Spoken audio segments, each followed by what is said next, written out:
Okay, hey everybody, this is Saturdaycon, and this is our panel on licensing with two incredible individuals, extremely talented, experienced individuals in this incredible field of licensing. And this is such an important part of geekdom and geek culture because all of us experience licensing in our lives as fans.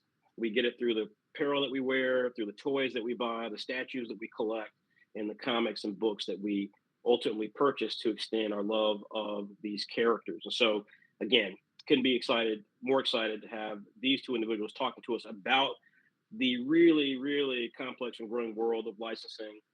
We have Christine Taylor from Hallmark Greeting Cards. How you doing today, Christine? I'm good. How are you, Frederick? I'm, do- And you? I'm doing well. I'm doing well. And also we have good friend Anita Castellar. And Anita, because I know yesterday I messed up the name, I'm going to let you correct me before I mess it up again. No, It's it's a really long Fangirl. name, so Well, Fangirl, the key thing here, guys, is Fangirl, not the term Fangirl, but the company Fangirl. It's a really great, actually, to be fair, Anita, one of the best branding that I've seen in a long time. oh, thank you. Such a great like grabbing of like a name that we all hear but never really put into context. But Fangirl, not licensing, but Fangirl, say it for me. Consulting and brand management. So we do a lot Consulting. of various things. So we thought we'd pick a really long name that might describe everything we do, but it doesn't really work that way. So we end up getting called Fangirl Licensing a lot, but maybe we'll just change the name of the company because we should probably do that. Well, if people are searching for it, you want to look for Anita and you want to look for Fangirl, and you will not be disappointed Pretty much those with two what words these coming guys do. together. Yeah, exactly. All right, well, let's just start off with the basics then. And Anita, we'll start with you then, since just because of the concept of what you do. You licensing in general, how would you describe that particular um, part of entertainment? How would you describe that, and what does your company do in that regard? Yeah, so my philosophy on licensing has always been that it's a conversation with the fans, right? So it's a point of engagement with the fans. As a person who always sat on the other side, it's interesting. You have two sides of the table here of licensing as well. You have me as a Sure. who has worked as a licensor, and I work on behalf of other IPs right now.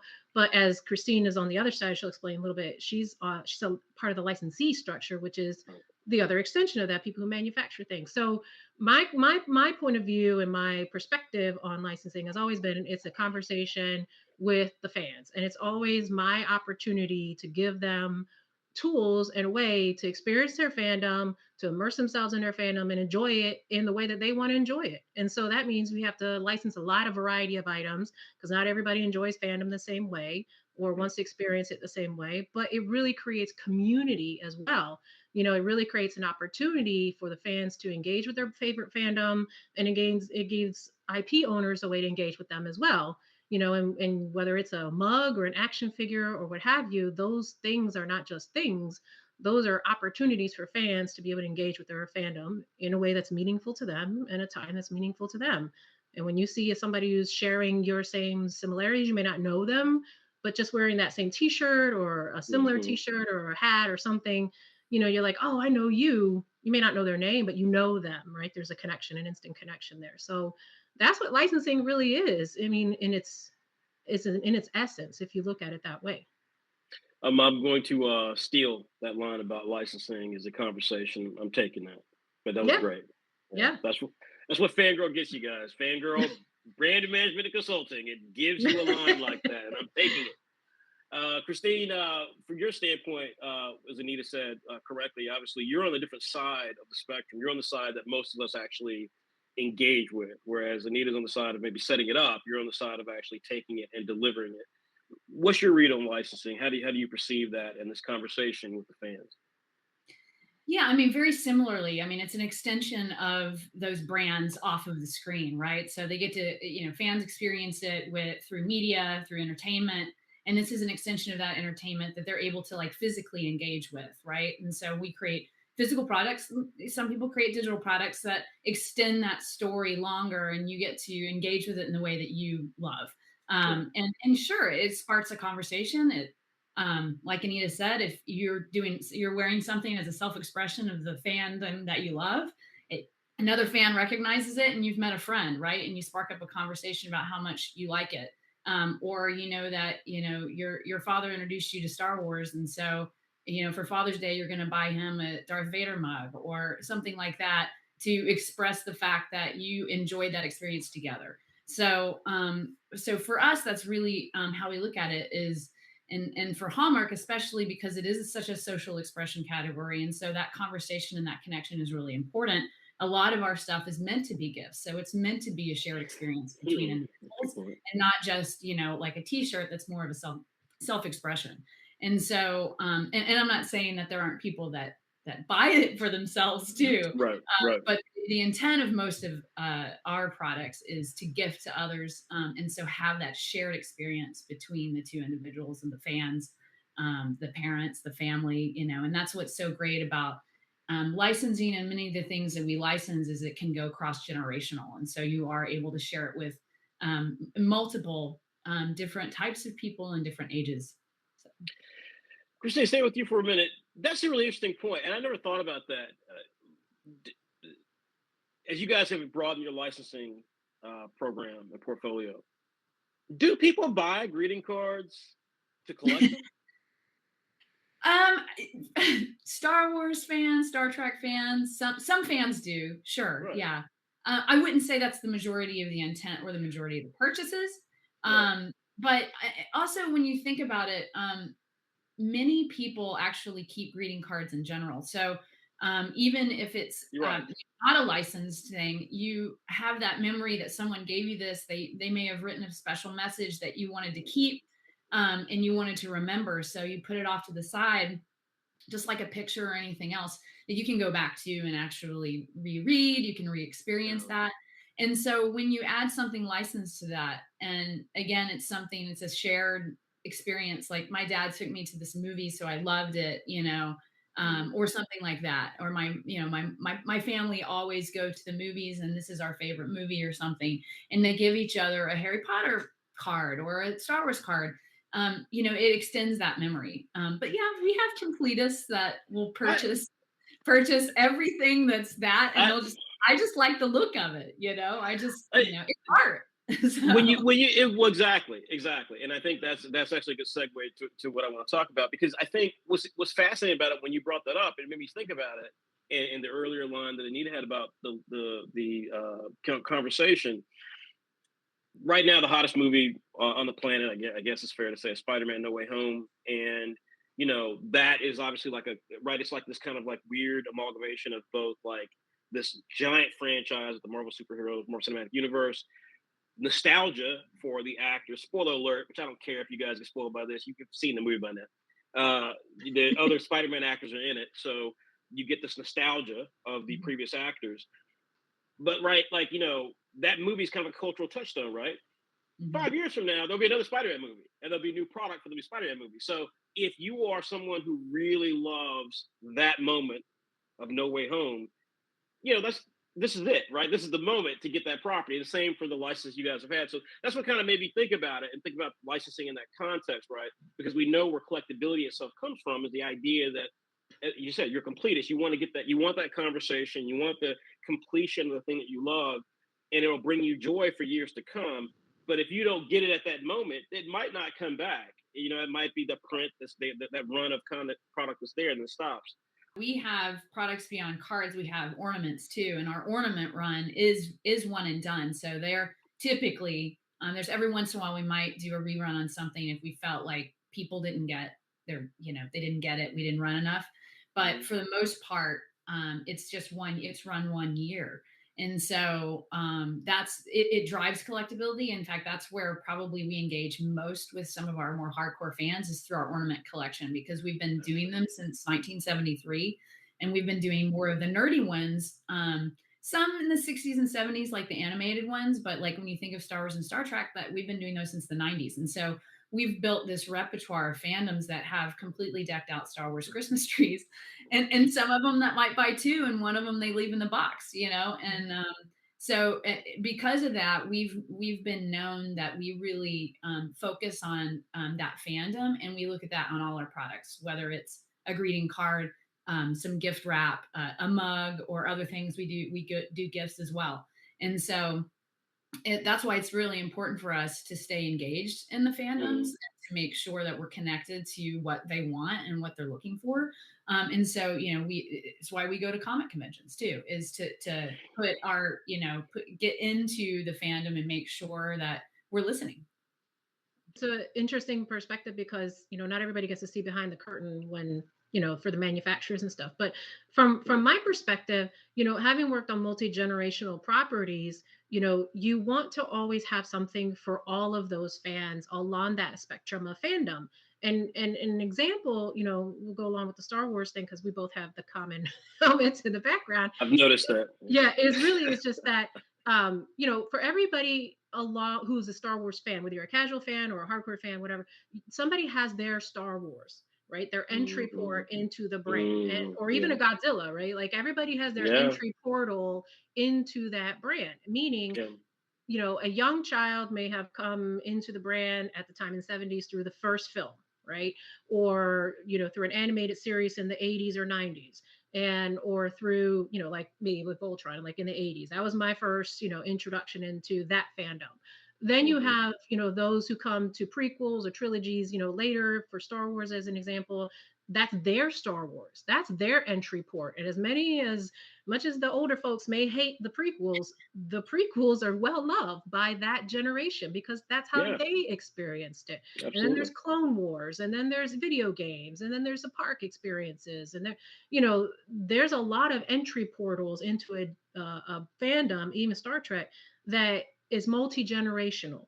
So as a licensor, you always want to have those opportunities that are for each person engaged at that level. So you might want to have some sprinkling of prequel stuff, and you might want to have some Jar Jar Binks things, and you might want to have some, fill in the blank along the spectrum.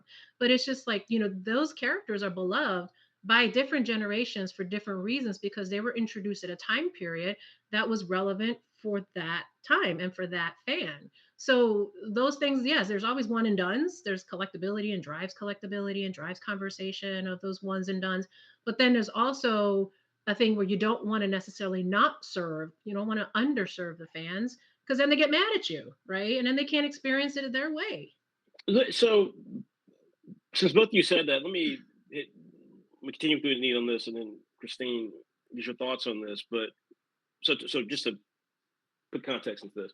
So I've talked about this a lot in the past, and I've talked about how back when I was the executive in the video game industry, I used to talk about this a lot in meetings and so forth. We talk about how I saw fandom changing, and obviously we see it now. But I saw fandom changing. I just describe how, as a kid growing up in the 70s and 80s, comic books was the definition of fandom, right? Because it was the only place you could find them.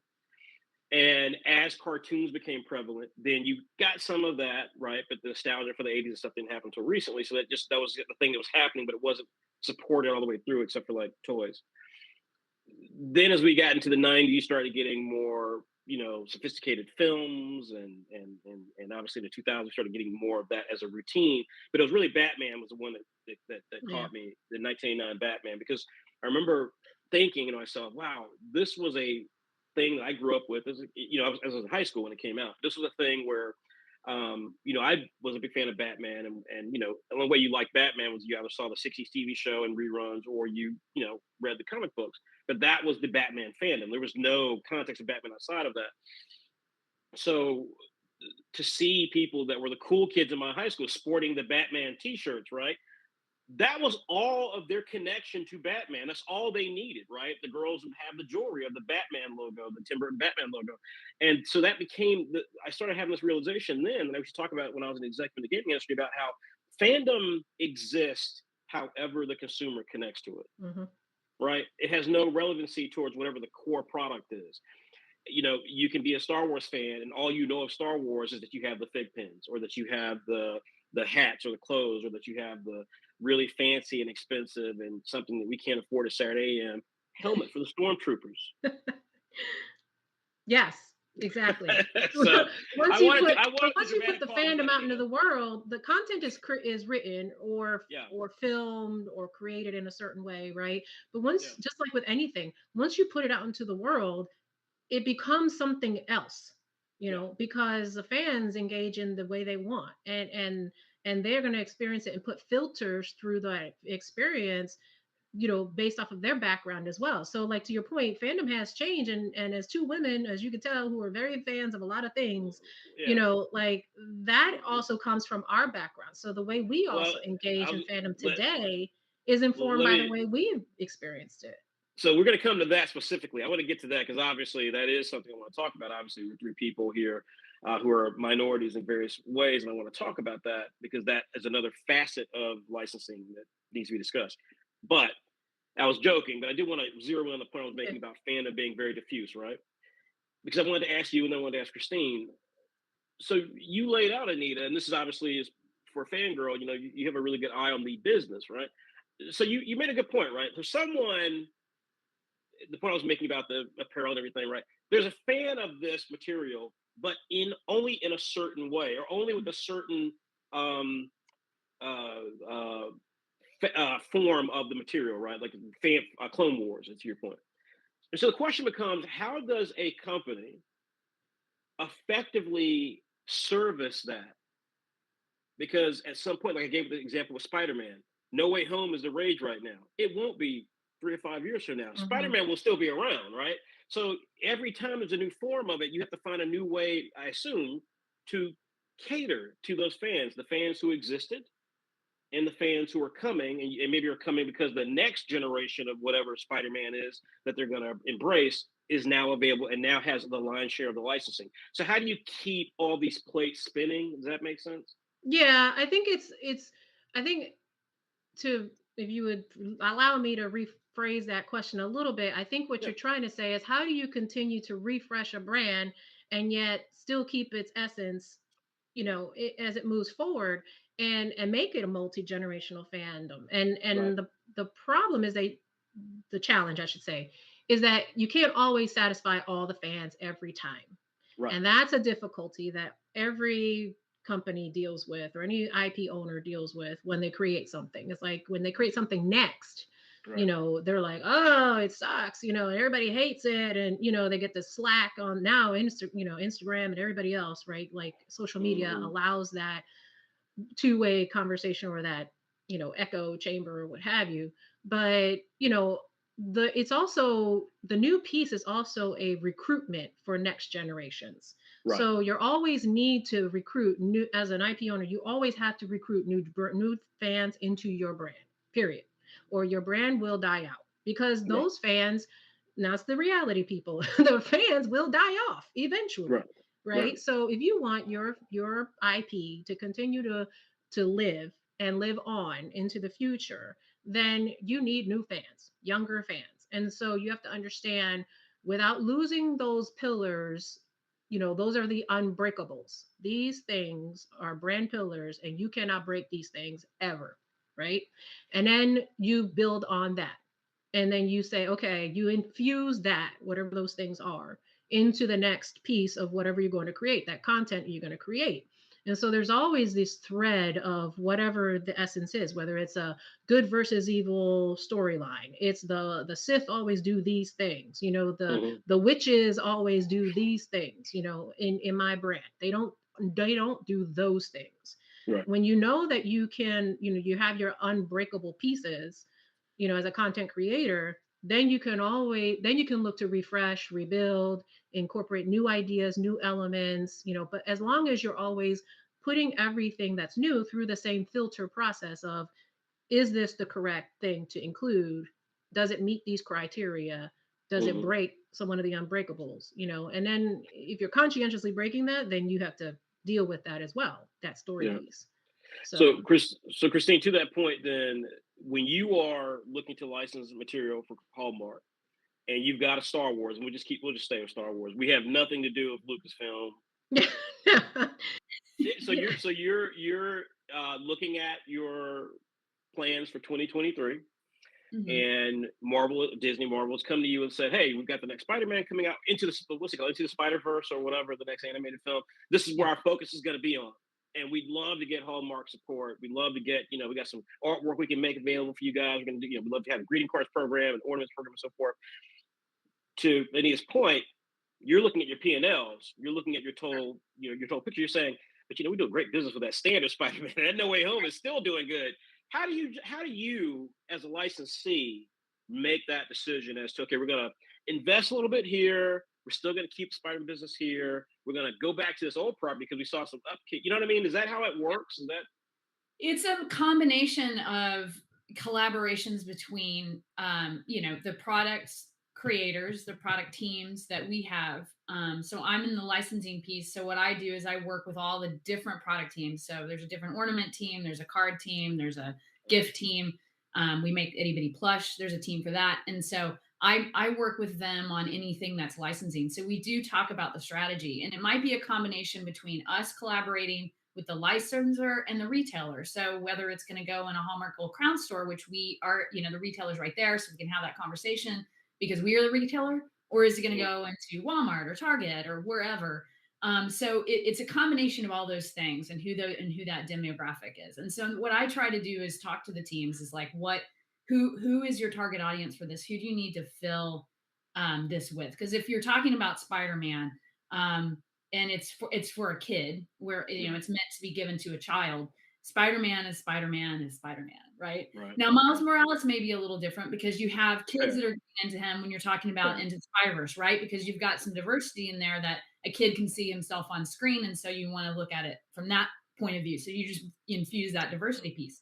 But when it comes to like No Way Home versus core Spider-Man, I don't know if you need to go to No Way Home for a kid, right? Okay, you might want to do that for a collector because it's a moment in time that they want to capture, right?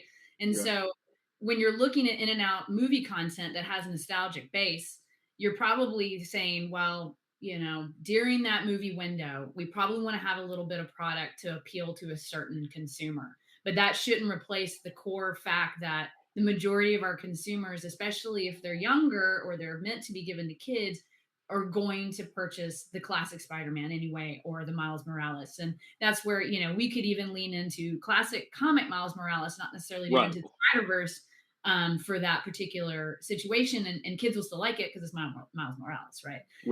So we do a similar thing with Star Wars, until it becomes something like what happened with The Mandalorian, which became a huge hit. And now you see that content just being put in the fold of an evergreen, right? Grogu's here forever now. Oh, is that the Baby Yoda? Yeah. Okay. I know that name. Assume I'm not a Star Wars fan, folks. You said it so casually, like everyone would know. I'm like, who the hell is Grogu? But you got it. Baby Yoda, got it. I think the challenge going forward isn't going to be in the nostalgic piece, because I think we got that, and we know that nostalgia will rise even when they have content.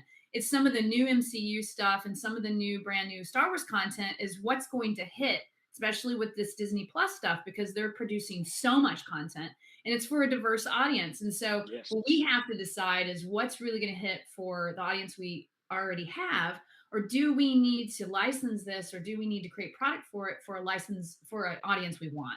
And so that's how we really just try to balance some of that out in regards, and also how we diversify our portfolio. So we had talked about this before, why we're getting into anime. It's because it's huge. And so we are just tiptoeing our way into gaming and anime, where we're adding a lot of that to our portfolio because we know it's meaningful to a lot of people. And so that's just, we follow wanting to get that new consumer in, and that's really how we look at licensing. So I want to stay with you and then go to Anita on this, because you did yet again another segue. So folks, this is how you do segue. This panel is a definition of how to do licensing stuff. Yes, you'll hear about that, but this is about segues. This panel, I may retitle this panel the segue panel. If you take nothing else from this panel, it's how to segue to a new topic. Well, we can always back and then go forward. So if I jump too soon. No, you did great with it. Anita, I would say two things. Licensing is a language, a conversation between fans, and segues. Christine, the three of us are diverse. two women, person of color, I mean, two people of color, a man. You know, we are all very different, but we all have our love in the same place of genre content. Being someone who oversees or is involved in overseeing what people see at the end point, which is the consumer. Mm-hmm. You've articulated diversity as it relates to understanding diversity and, number one, appreciating diversity, to say, okay, hey, Miles Morales, he's not Peter Parker, who is the, of course, OG Spider-Man and is evergreen, as you put it, but he is important, right? Like, that in itself is just a level of thinking that is different than, let's be fair, probably 20, 30 years ago.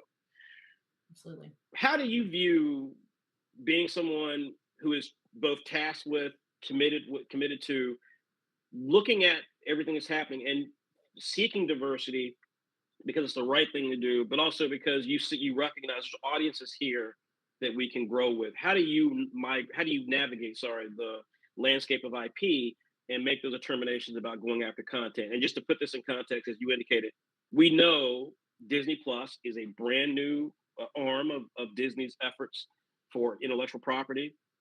We know that they've announced a number of new shows, like 10 new shows, something like that, and they're starring diverse actors and characters. And like, they purposely have nabbed diverse characters, like Pakistani American and Miss Marvel, a Mexican deaf woman who's disabled in Echo, and the list goes on and on. Oscar Isaac's playing Moon Knight. So we've got, like, just right off the bat, 1, 2, 3 diverse characters, a Black Captain America. How do you guys navigate that? Because again, you're looking at that P&L and you're saying, okay, Captain America does well no matter what we do, the OG Captain America, but they got this new Captain America who's going to be on TV shows. Maybe he's going to have a movie, maybe, or something like that. How do you navigate that? What responsibility do you feel to navigate that?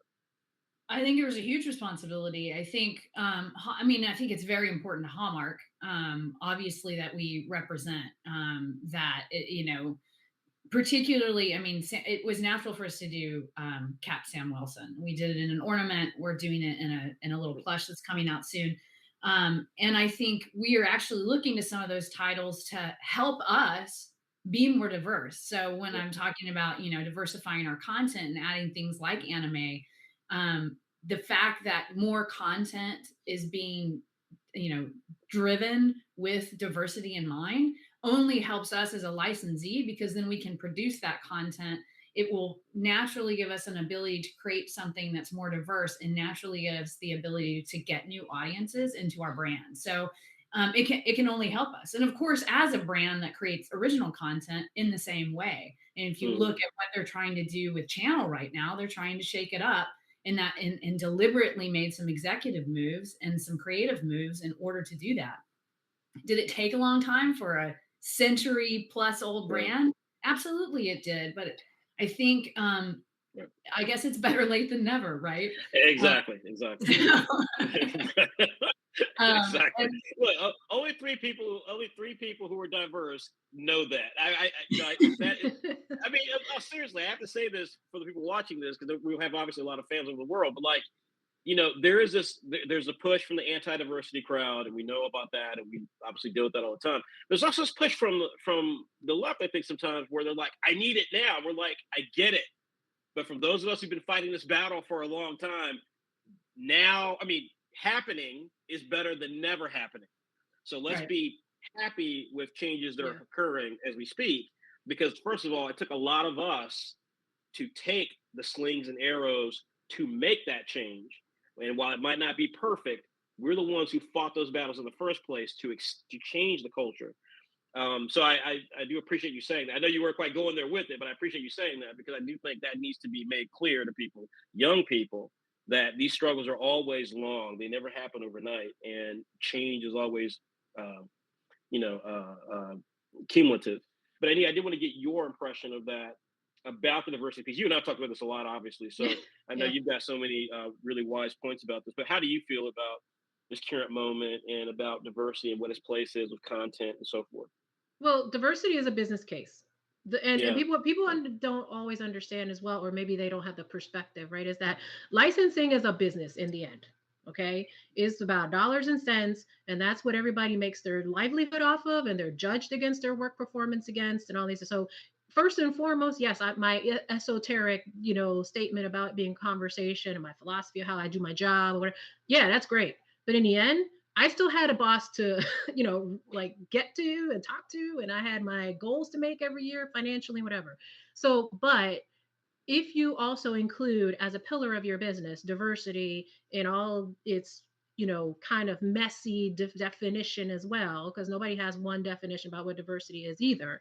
And so if you include that in your business thinking, in your business cases, and you purposefully enact that, then the money will come. And it's also understanding who on the other side of the licensing perspective, of the product perspective, who's on the other side of that purchasing and that purchase and transaction, right? And so as a Hallmark, for instance, or a licensee that maybe has not been as diverse in the past, but they're conscientiously putting the effort in, let's celebrate that, right? Let's celebrate the small wins that we're getting today, because then they build to the future, right? Right. And we have the new diverse Captain America, and we have the new diverse, whatever, Walking Dead, actually, to me, it was actually a very diverse character, format when it came out a long time ago, 10, 11 years now. To me, that was great to see like Michonne on, like this badass sword wielding woman who was black with dreadlocks and, like that was amazing. We had an ornament and Diana saw it and she was like, I don't think this should be an ornament. I think it was about the violence, we were celebrating, oh my gosh, Michonne's an ornament. We have like badass black female that's an ornament, and I'm so excited to show her, and she's like, should this be an ornament? I can see that. I mean, Walking Dead is a pretty extreme show, but I guess I can see a little bit interpreting the blood part, that's a little hard, but exactly, my Gentle Giant minibus statue looks pretty good. Right, we did a Predator ornament too. That, I mean, to me, that's like even Alien and Predator, like on your tree, is like some intense stuff too. Well, right next to my Iron Giant, but it's like, exactly. But it's just the point of fact that it is a business, but in their business case for it, and there are consumers that are evolving, their buying power is evolving. So why not now is the opportunity to give them what they've been asking for. And if you hadn't heard them asking for it before, then thank you, welcome to the party. But if you had, and now you're in a position where you can influence those purchases or the products that are at the end so that people can purchase them, like, great, that's amazing. So I think celebrate the small wins, look at it as a business perspective, understand that companies are doing what they can with this messy, like entry into what diversity is for the consumers. But now the consumers have changed. The buying power has changed. So now the product has to change. Your company has obviously, you work on the side of the licensors, you work on the side of the groups who would actually be producing. I also represent two manufacturers, though. We also have some manufacturers too. Okay. Didn't know that, so thanks for correcting me on that.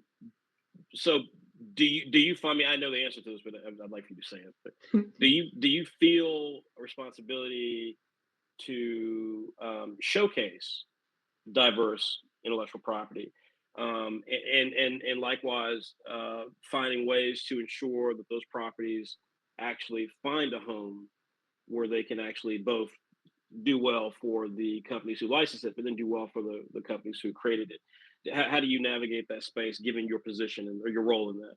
Yeah, I'm really fortunate that a lot of people have come to me. Like, I didn't conscientiously, I'll be honest, I didn't conscientiously seek out these properties, but I'm very fortunate that they have found me somehow, right? And that there is business opportunity in also my passion, right? To marry up those things, that we can do good and do well in our livelihood as well, and everybody wins. And understanding those ethical pieces, though, that's just me, how I'm running my business.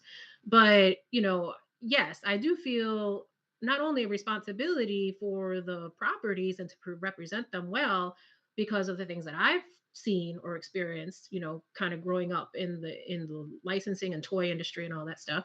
But, my own perspective has always been, and I tell my children this too, is like, when you go out into the world, you're not going by yourself. right? Yeah. You're taking us all with you. Yeah. And Yeah. you have to represent yourself, your people, your culture, whether you think you don't have to or whatever, you are. Right. Unfortunately, sometimes you're the Unfortunately, yeah. only interaction someone may be, experiencing with that person, that culture, that what have you. And then on the opposite spectrum, we tend to take ownership of our peoples. That's right. Like when they're out there and they're doing well, we're like, yeah, yeah, and when they're not, we're like, oh man, don't you know that you had to take us with you? That's right. Come on, So, Right. and then to see those people now represented in products and to Yeah. see companies like Hallmark, coming along for that ride, it just feeds into each other. It's just Yeah. it builds momentum and it builds, a great positive experience for everybody around. So, all right. So we're down to our last two questions, and these are involved a little bit. We're not conceptual. Frederick, I just wanted to make one more extra comment on that, just please, about in yeah. general the diversity in fandom before we Yeah. move on. Yeah. And just the sheer fact that just being a part of it for as long as I have, not just as a fan myself, but then coming into the licensing industry, helping Hallmark go to fan conventions, which I've helped sort of build that culture for them.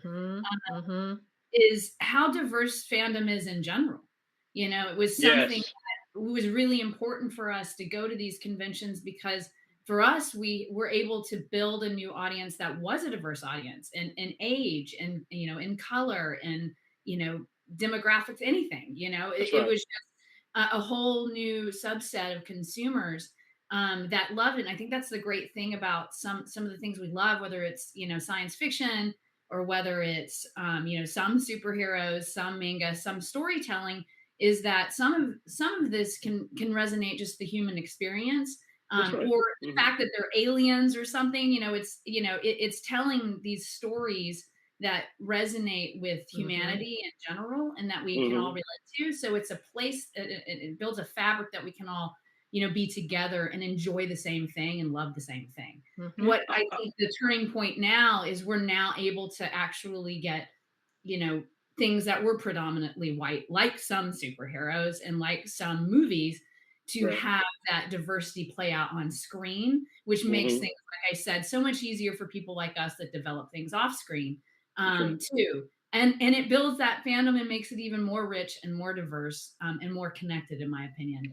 I love one of the big things you just said that I think is so important. Again, for those of us who really champion diversity, is at the end of the day, you have to go to the fans and let them know that you see them, right? This is the bottom line. Like, it's because I'm listening, I'm thinking, like, I didn't even know Hallmark went to conventions. Like, damn, like, where was I at? But at the same time, and Christine was very instrumental in that's that. what I was getting ready to say. I was about to say, Christine, she doesn't give herself enough credit for that. Well, Christine, thank you. Now, look, Christine, I was aged out at that point, but still, I was aged out at that point. I've been able to do it for 15 years, I think now. So I'm trying to think, because I went, it's probably been that long, because I used to go, obviously, the business side of it, I used to go to San Diego Comic-Con all the time. And that's where I first, of course, early 2000s and stuff, I started realizing just how much comic books were not the most important part of San Diego Comic-Con. It was everything else. It was video games and movies and TV shows. The point is that at the end of the day, like, this is something we talk about, the anime part of this, and this leads into the question we get to about acquisitions. That's an area, of course, where Saturday M has been fighting for the past 8 years, going to 9, is that, this art form, the anime, as you've indicated, is such a massive piece of fandom. There's so much data to this that has become more pronounced now, but this data was available. I was talking about it when I built my company 9 years ago.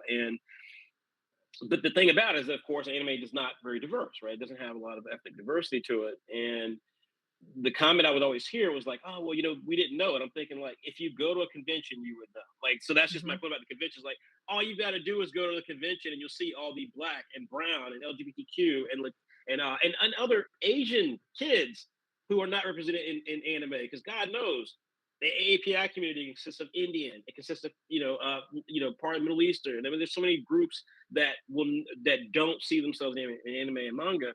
That, again, all it takes is going to a convention to see this.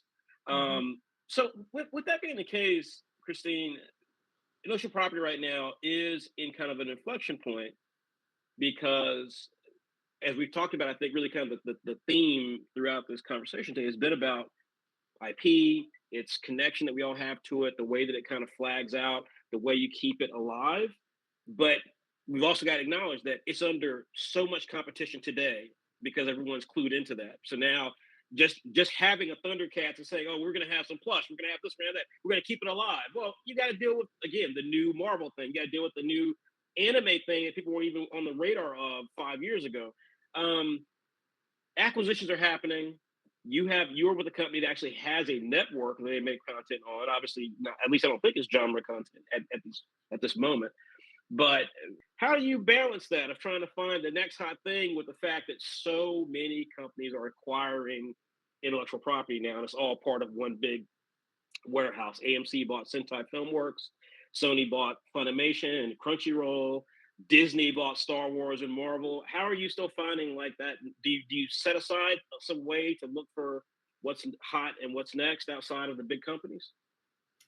Luckily, I have a lot of ADD, so I'm able to bounce one thing to the other because this can get very complicated very fast. And you've touched on something that I think is one of the bigger challenges to the industry for licensees specifically, not just content creators. Mm-hmm. Content creators are clearly looking for diverse portfolios in their content, right? And so the diverse content that will give them a landscape of varied consumers, right?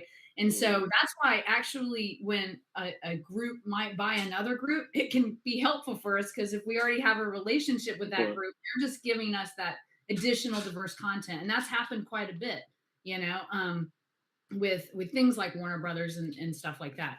So I think in some ways when they do it, it's very helpful for the licensing industry. Although at the same time, you're also dealing with from a consumer standpoint, is it the right thing? Because now you've got one company controlling all this stuff. And so will any of that get watered down? And let's hope not, right? I mean, you just have to hope that. That's not something I have to worry about other than we want to make sure that content's going to sell right at some point. Finding the flash in the pan is the hard thing, right? What's the next thing? Just because it's works on the movie screen or the small screen, the TV, or even TikTok or YouTube, if you're talking about what's going to be with all the kids watching YouTube and TikTok, what within that's going to resonate, and they actually be turned into consumer products that work over time. Those are all going to be questions that we have, and not everything's going to work. I mean, it's just some things will and some things won't, and some things you may not catch. Like the big question now is you got something like a Squid Games that there was no podcast. No one expected it to be big. And so it's like, how do you chase that? And does it have staying power beyond that moment, right? Beyond that moment it was big, And so I think that's really going to be the big question going forward. And with long lead times as a manufacturer, it's very hard to predict that. And so, and then you add supply chain issues that are happening currently that even make times longer, makes it even worse. And so we have a very, difficult time ahead in regards to traditional licensing manufacturing and being able to capitalize or capture some of those trends in the moment. So the faster that culture moves, the harder it will be to catch up unless it becomes a mainstay, which is why you see so much, mainstay nostalgia out there, because it's safer. It's a safer bet, right? That's right.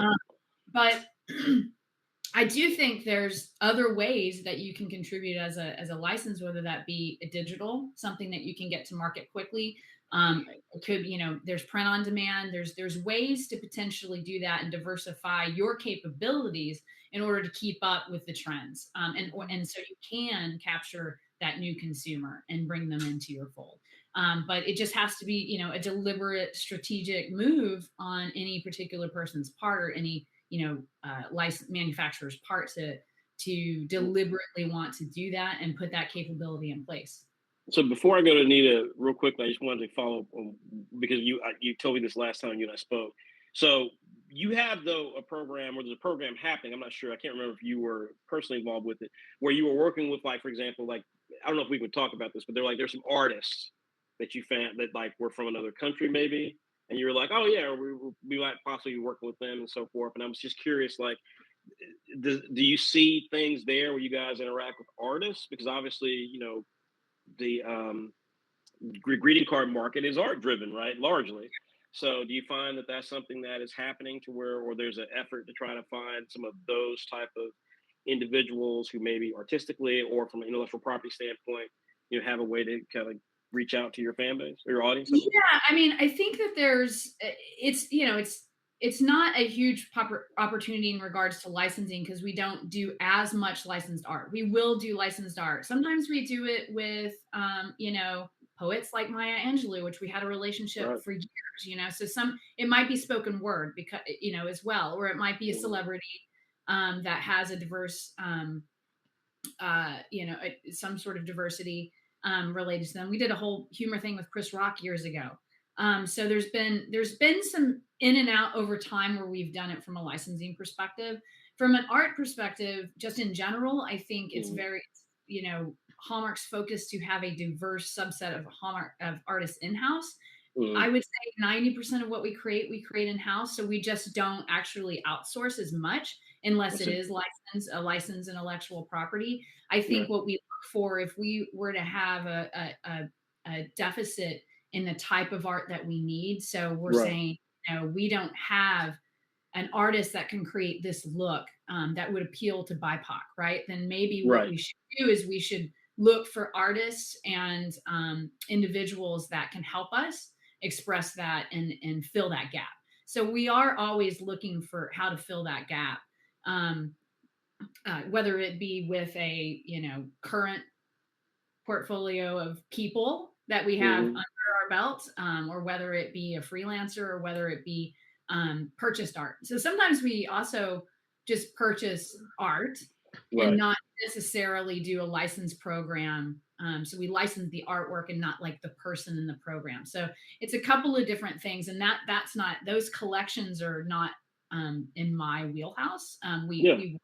If someone approaches us, we definitely send that over to our collections team. But yeah, I mean, I think it's really about filling that portfolio of content that's going to appeal to that diverse consumer base, whatever it takes. And it's going to be probably a combination of things. I mean, we've been doing mahogany for years. Right. That's what I'm saying. Yeah, I know mahogany. It is a strategic pillar for us for potentially, I'll just say, future media and entertainment. And so it's just something that we're looking towards. And it's, it's an important longevity brand for us that really stands for diversity. As an African American, I can tell you it was such a big deal as a kid. I remember when mahogany started getting more coverage and news stories about it, and it was such a big deal as a Black family, that those cards existed. So that's amazing to hear. I'm really excited to hear that, because it is maybe not quite so much in today's generation. That's more diffuse and has interest in all sorts of things. But for certainly from my age range, that was a huge brand for us. So thank you for breaking that, folks. We'll tell you more about it later. And another thing to say about this too, Christine. I'll see what I can him up. Well, I was saying, Christine, we talk about sometimes we try to get things that we need. BIPOC anime. I'm thinking like, like tickety tack, trying to type Anita. Like, need to get to Christine. Get her. Send her our stuff. Anita, don't think I haven't. Anita, because we're coming to the end here, so I want to finish up with this, and then we'll have like one very quick question to you both. But Anita, following on that, obviously, acquisitions, you have been working with so many amazing properties, some of which are more niche, let's say, which we put ourselves in that boat. Yeah. Not to say that we're somehow a powerhouse. So that's an interesting thing, right? Like the acquisition, everything that are happening. How are you kind of dealing with that from your perspective? Because obviously, you're working with these niche brands, so some of them, and trying to get them exposure. A lot of these big companies, right? They're looking at, like, in other words, some of these big companies, I'm sure that you're talking about these properties, their first thought is, should we buy that? Like should we be talking about licensing, or should we just buy it? Because if it's a need, then we just need more portfolio stuff. So why not just get it ourselves? Yeah. How do you navigate that, and what do you see happening in that space? So I feel like my role as an agent, a licensing agent, representing various properties that some of them are not, some of them are bigger than others, right? So we represent the estate of Old Dirty Bastard from Wu-Tang Clan. So that's a big one. Mostly everybody understands what that is, who is this.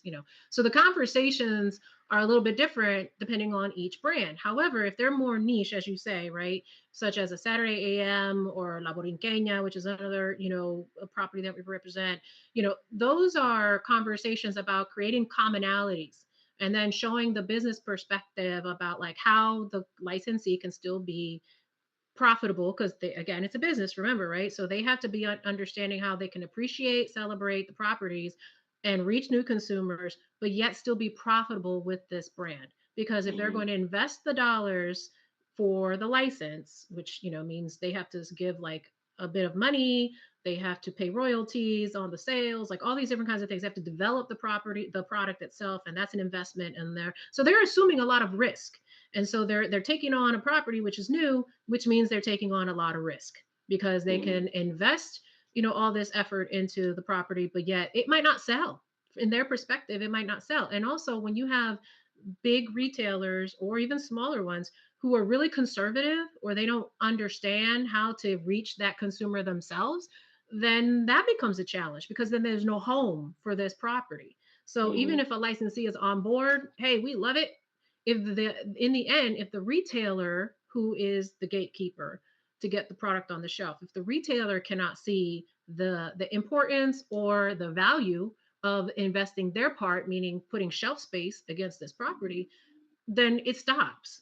Now, the other opportunity, though, is that if a licensee has a way to sell to direct to consumer themselves, so they have their own website, their own stores, their own whatever way to connect to these, new consumers, then they can bypass the gatekeepers, right? And then then the opportunity is just communication. How do you get the paid advertisements out there? How do you, get the people to see your product, to get the fans to engage, like that kind of stuff, right? So that's where understanding like, okay, the conversation I'm having is we have a built-in consumer base, we have apps, the people are subscribing, this is the social media following. So understand this is the landscape of the fans and the fandom. And this is related to a mainstream item over here, such as like kind of what we did with some of your properties, where it's like, if you want a Naruto type of property, this is what Saturday AM has to offer you, right? If you want a One Piece, we got this. We got, you want a My Hero Academia, we've got this type of thing.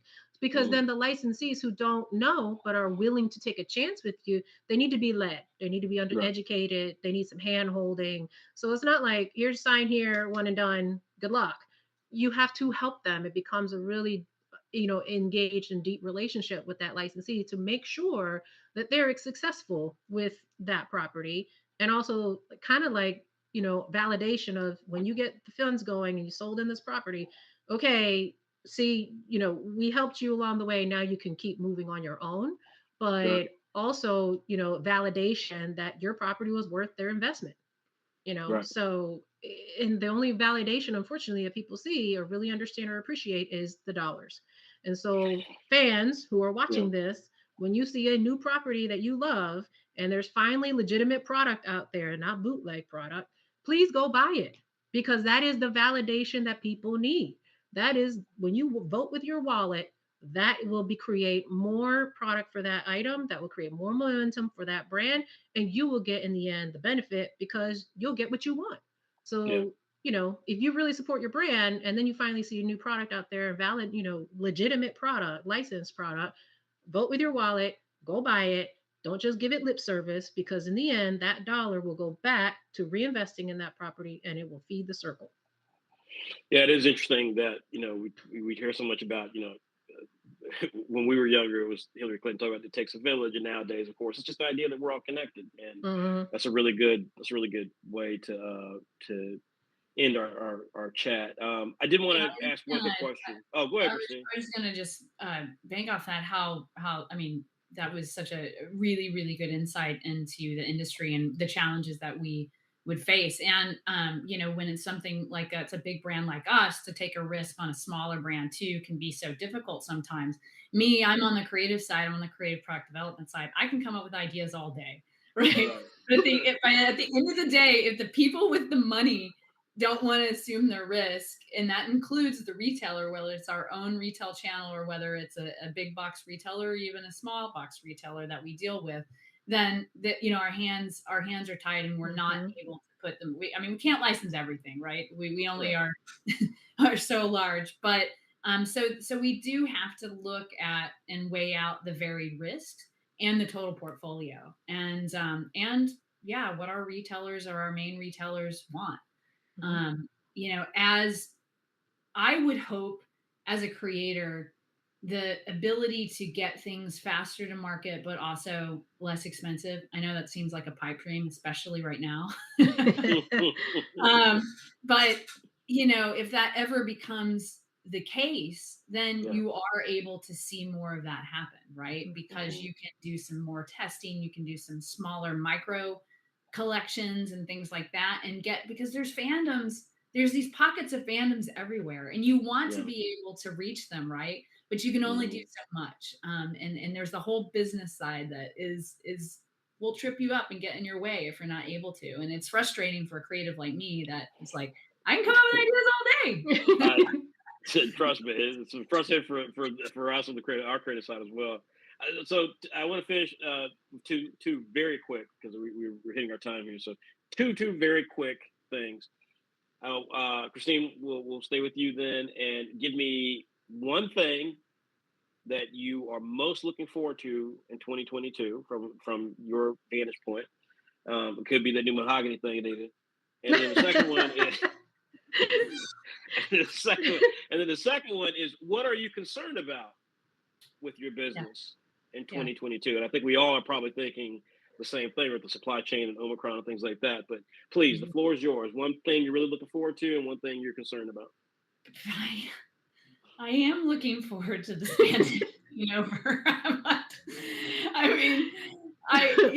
It makes everything very hard. And like, I can say I'm looking forward to like some really big movie or TV show, but it might get postponed. I know. Yeah. Honestly, the future of content for nerds is so endless right now. It is. I'm super excited that,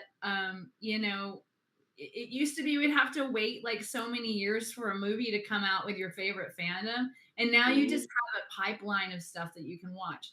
So, God willing, they can create them and we can, we're not stuck in the house all the time, but in enough time to binge them. At least there was content to binge when we were stuck inside. But yeah, no, I'm excited. I'm just excited about the future of just entertainment in general, everything we've talked to, and the fact that there's a pipeline for geeks like us to keep our cup full.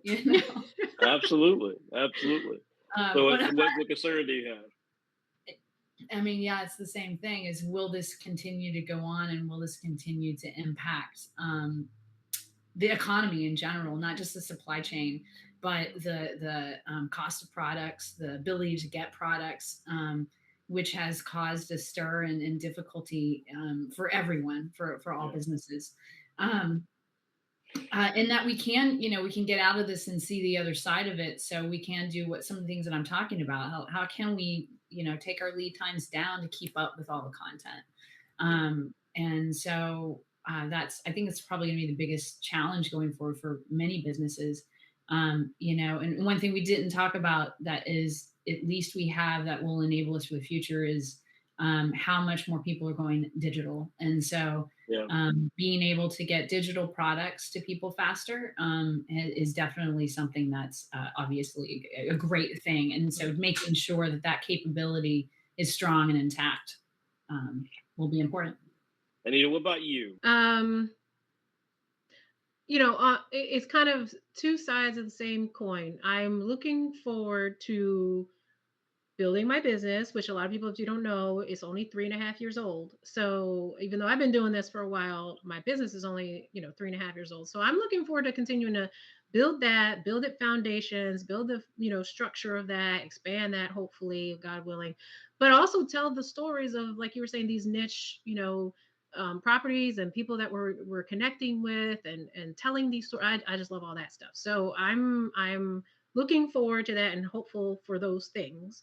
The challenges are, like I said before, it's just kind of breaking down the barriers and removing doubts about investing in these properties and what have you. Well, listen, this is really great, and obviously, yes, there's nowhere near enough time to get into the incredible experience the two of you have, as well as all the things that are happening in licensing. I think what's fair to say is that licensing, as Christine said, is in such an incredible place right now because genre content is such an incredible place right now. It's so bountiful. Hopefully, for this panel, I believe, hopefully, those of you watching this will have a chance to at least appreciate the power of licensing as it relates to potentially your intellectual property, or even as you see with these two ladies, the ability to have a career in this space. Maybe you're not going to be the next Kishimoto or Stan Lee, but you have a chance to bring those individuals to new layers of prominence by being an executive on the licensee or licensor side. So I want to thank you guys so much for taking time out. Both of you guys. Thanks for having me. Thank you. Yeah, I know you guys are extremely busy, but thank you for taking time. I appreciate it so much. No, enjoy the content, guys. Enjoy the fandom. Good to Bye. see you. Cool. Bye. Take care, guys.